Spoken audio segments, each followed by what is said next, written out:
Students, so we are going to start our next lecture on inventory turnover ratio, and in this lecture we will solve the more inventory turnover ratios questions, as this topic is most important according to the final exams. So we'll cover more questions in this topic.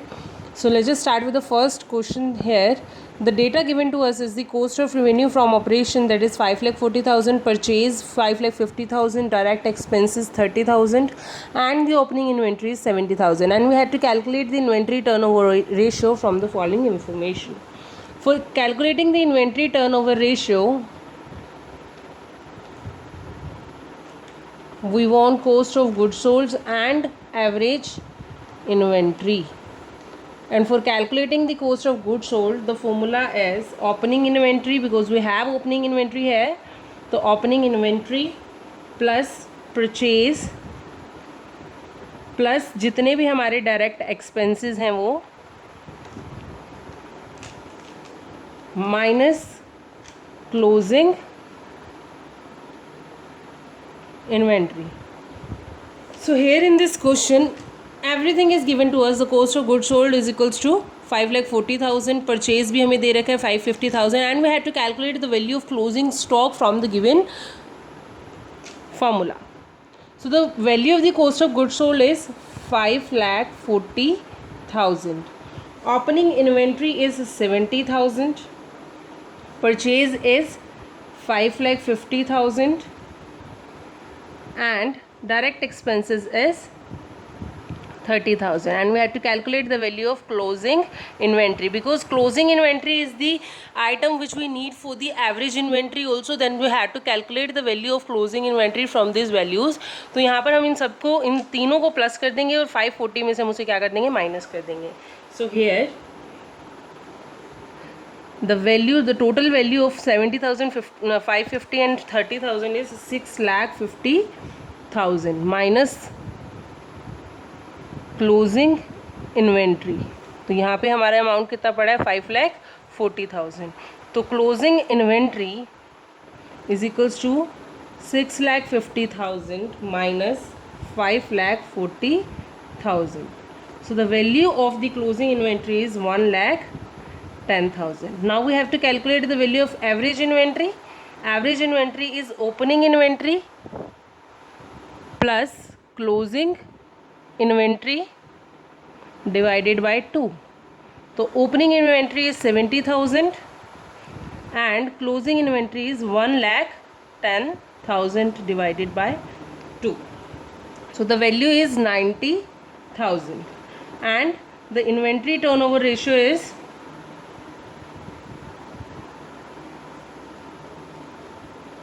5,40,000 divided by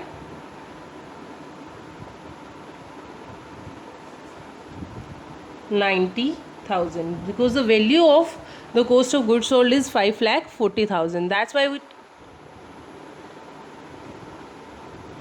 take the value of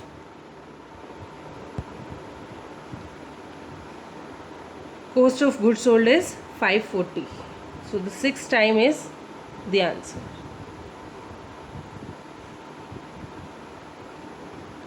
So here we are going to solve our next question in 4 cases में. हमने क्या करना है, इस question को solve करना है. 4 cases यहाँ पर हमें दे रखे हैं कि किस तरह से हमें कैलकुलेशन करनी है.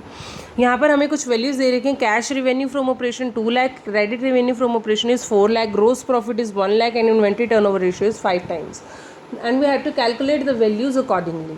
तो यहाँ पर हम सबसे पहले क्या करते हैं, जो हमें बेसिक कैलकुलेशन चाहिए, जैसे कि एवरेज इन्वेंट्री की कैलकुलेशन चाहिए. यहाँ पर हमें एवरेज इन्वेंट्री नहीं दे रखा, हमें टोटल सेल्स जो हैं वो तो दे रखी है, हमें ग्रोस प्रॉफिट भी दे रखा है, इन्वेंट्री टर्नओवर रेशियो भी दे रखा है, बट हमें एवरेज इन्वेंट्री नहीं दे रखी है. And for calculating the cases we need the average inventory. तो सबसे पहले हम क्या करेंगे, एवरेज इन्वेंट्री निकालेंगे. तो कॉस्ट ऑफ गुड्स सोल्ड की जो वैल्यू होती है वो हम किस तरह से निकालते हैं कि जो टोटल सेल्स होती है हमारी, जो total cost of, total revenue from operation होता है,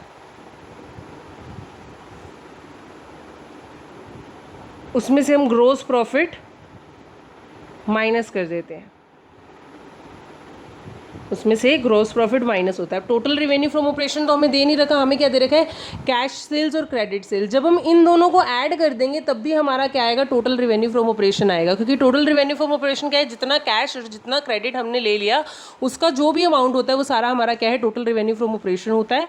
तो हमारा टोटल रेवेन्यू फ्रॉम ऑपरेशन क्या होगा, cash revenue from operation and credit revenue from operation दोनों को ऐड कर देंगे, मतलब कि टोटल हमारा ये 6 लाख हो गया total revenue from operation, minus gross profit. Gross profit हमारा कितना है, 1 लाख। तो हमारा कॉस्ट ऑफ गुड सोल्ड कितना आ जाएगा, 5 lakh. Now we have the inventory turnover ratio.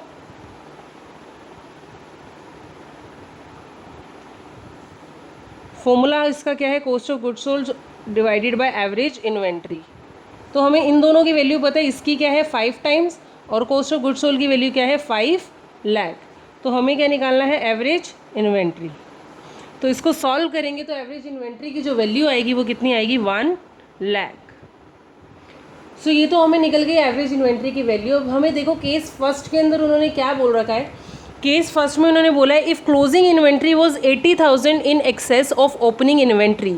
तो आपने क्या करना है, ओपनिंग इन्वेंट्री की वैल्यू निकालनी है। अगर उसने क्या बोला है कि अगर क्लोजिंग इन्वेंट्री आपका क्या है 80,000 है, कितना, excess of opening inventory, opening inventory का 80,000। तो मतलब कि यहाँ पर हम केस 1 के अंदर क्या करेंगे, देखो केस 1 के अंदर उन्होंने क्या बोला है कि ओपनिंग इन्वेंट्री जो है, अब हमारा एवरेज इन्वेंट्री कितना है, 1 लाख।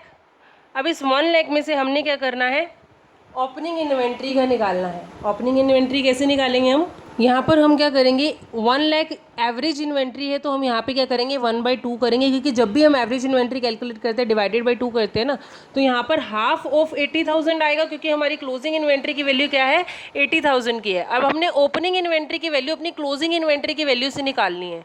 जब हम अपनी क्लोजिंग इन्वेंट्री की वैल्यू से हम अपनी ओपनिंग इन्वेंट्री निकालेंगे तो हम क्या करेंगे, जो भी एवरेज इन्वेंट्री होगी उसमें से हम उस अमाउंट को माइनस कर देंगे। तो half of the 80,000 is 40,000। 1 lakh में से 40,000 अगर माइनस करेंगे तो अमाउंट कितने आ जाएगी, 60,000। अब देखिए, अब उन्होंने क्या बोला है कि जो क्लोजिंग इन्वेंट्री है वो क्या है, 80,000 ज़्यादा है किससे, ओपनिंग इन्वेंट्री से। इफ़ ओपनिंग इन्वेंट्री 60,000 तो उससे क्या करना है, आपने 60,000 के अंदर 80,000 ऐड करना है। आपका अमाउंट कितना आ जाएगा, 1,40,000। और हम इसको एक और तरीके से भी कैलकुलेट कर सकते हैं, जैसे कि 1 लाख हमारी एवरेज इन्वेंट्री थी, 1 लाख एवरेज इन्वेंट्री के अंदर हम क्या करेंगे, प्लस करेंगे हाफ ऑफ 80,000। 80,000 का हाफ प्लस कर देंगे तो भी हमारी वैल्यू क्या आएगी, 140 ही आएगी। क्लियर। अब केस सेकंड क्या है, केस सेकंड में उन्होंने बोला if closing inventory was 3 times that in the beginning. अगर क्लोजिंग इन्वेंट्री 3 टाइम्स क्या है, ज़्यादा है, बिगनिंग के अंदर 3 टाइम्स होती, तो हम उसको किस तरह से कैलकुलेट करते हैं हमें ये देखना है। तो हमें पता है कि हमारा जो ओपनिंग और क्लोजिंग इन्वेंट्री क्या होता है, हमारा formula opening inventory plus closing inventory, वैसे तो डिवाइडेड बाई 2 होता है, is equals to average inventory. अब अगर मैं इस 2 को, ये जो यहाँ पे डिवाइड में लिखते हैं हम, इस 2 को हम यहाँ पर मल्टीप्लाई में भी लिख सकते हैं।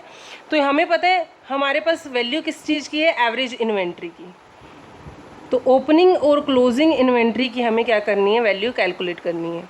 तो एवरेज इन्वेंट्री हमारा कितना है, 1 लाख इंटू 2, मतलब कि 2 लाख की अमाउंट क्या होगी, opening inventory plus closing inventory दोनों को मिलाकर 2 लाख बनना चाहिए। तो अब हम क्या करेंगे, ओपनिंग इन्वेंट्री का क्या कैसे निकालेंगे। अब यहाँ पर देखो उन्होंने क्या बोला कि क्लोजिंग इन्वेंट्री जो है वो 3 टाइम्स ज़्यादा है, मतलब कि अगर वो 3 टाइम है तो ओपनिंग इन्वेंट्री क्या होगी, 1 टाइम होगी, 1:3। अगर ये 1:3 है तो 2 लाख का हमें क्या करना पड़ेगा, 1/4। तो 2 लाख का अगर हम 1/4 करेंगे तो उसकी वैल्यू क्या आएगी, 50,000। इसी तरह से क्लोजिंग इन्वेंट्री की वैल्यू हम किस तरह से निकालेंगे, 3/4, उसकी वैल्यू क्या आ जाएगी, 1,50,000। तो टोटल वैल्यू कितनी आई, 2 लाख की। अब केस थर्ड क्या है, केस थर्ड में उन्होंने बोला है आपको कि क्लोजिंग इन्वेंट्री जो है, if the closing inventory was 3 times more than that in the beginning में मतलब कि सिंस, अब उन्होंने क्या बोला, क्लोजिंग इन्वेंट्री जो है वो 3 टाइम मोर है, ज़्यादा है, that in the beginning the ratio between the opening inventory and the closing inventory will be 1:4।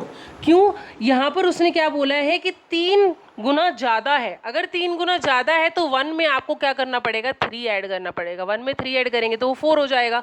तो हमें इस तरह से इसको कैलकुलेशन में लाना है, 1:4